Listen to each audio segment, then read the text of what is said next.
Few months ago, due to the pandemic that struck the whole world, opening of classes seems uncertain. However, we are grateful as we are now allowed to start a new semester and have online classes. For most of us, the conduct of an online class is relatively new, and as such, I am here to give you some insights on how to conduct and behave ourselves during remote learning.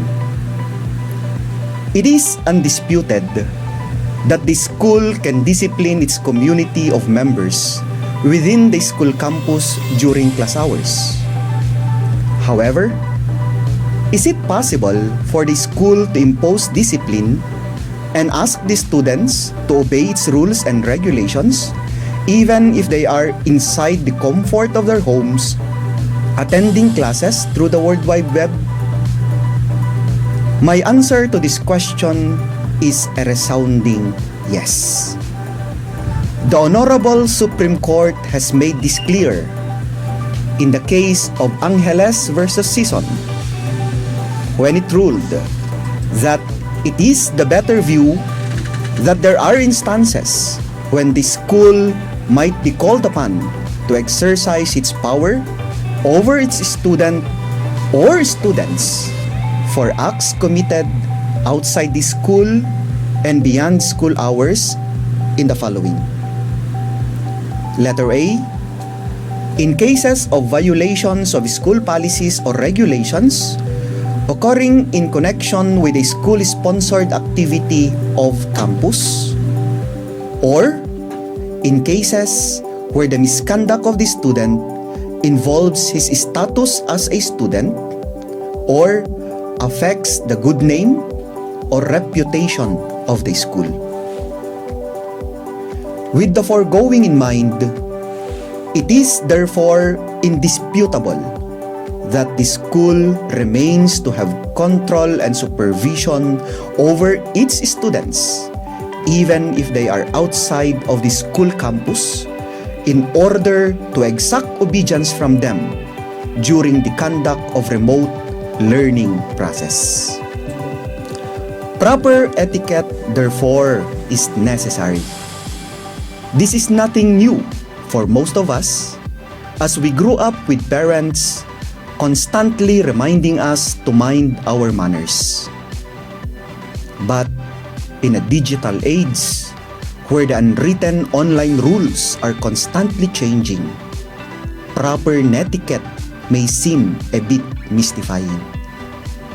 Add in the atmosphere of an online classroom, and suddenly, the proper netiquette guidelines do not seem as easy as a simple please and thank you.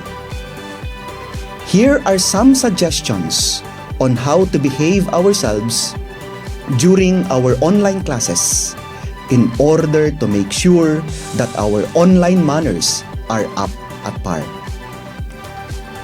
We have all heard the admonition, think before you post. The new mantra, however, should be, think before you click. We are all one click away from being pulled into an information portal filled with erroneous, distracting, and at times dangerous material. We are also one click away from making a public gaffe, mistakenly sharing information not intended for a wider audience, in the form of an email, a wall post, text, or chat message. Let us therefore stop for a moment and take some time to realize that what or who we are interacting with using the internet are real people with real feelings like ourselves.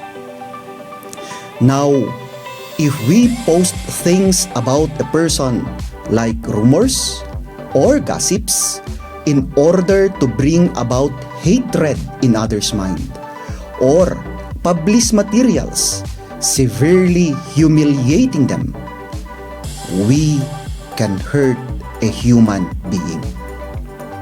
And we can never know how this can affect them or how they would react. With this, we are doing what they call a cyberbullying or harassment. A passing comment spoken in class can be forgotten a few minutes later. But what you share in an online classroom is part of a permanent digital record. Whether or not privacy settings are in place, the internet has a tendency to house things forever, and what you say privately can easily become public. Avoid sarcasms in class. This has been the source of plenty of misguided arguments online, as it can be incredibly difficult to understand the commenter's intent. What may seem like an obvious joke to you could come across as rude to others. As a rule of thumb, therefore, it is best if we are going to avoid sarcasm altogether in an online classroom. Instead, we lean toward being polite and direct in our way of communication to avoid these issues.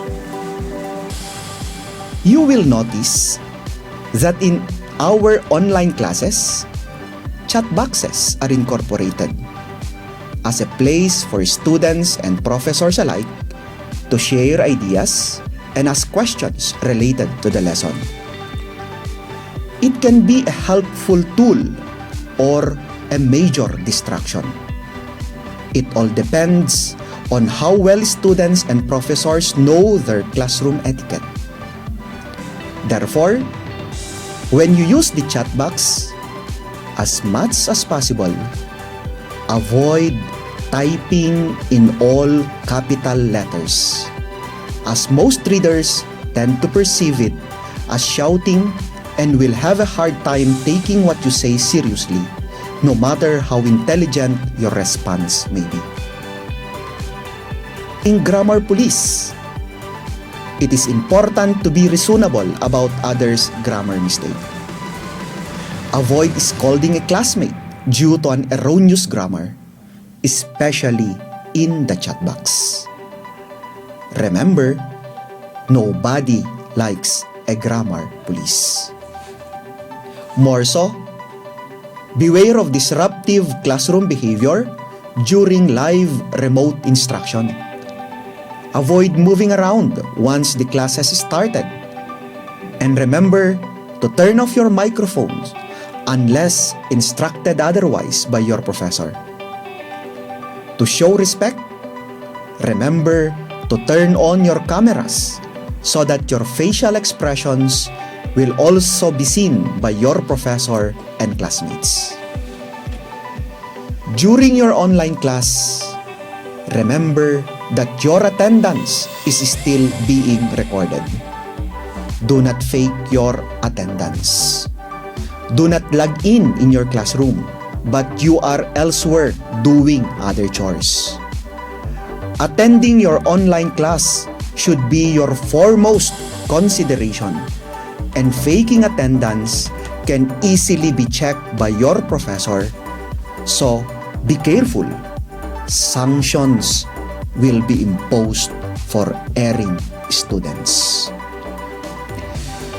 Your professors will soon ask you to submit your assignments or class activities. Remember that you will not be printing assignments and handing it over to your teacher in person.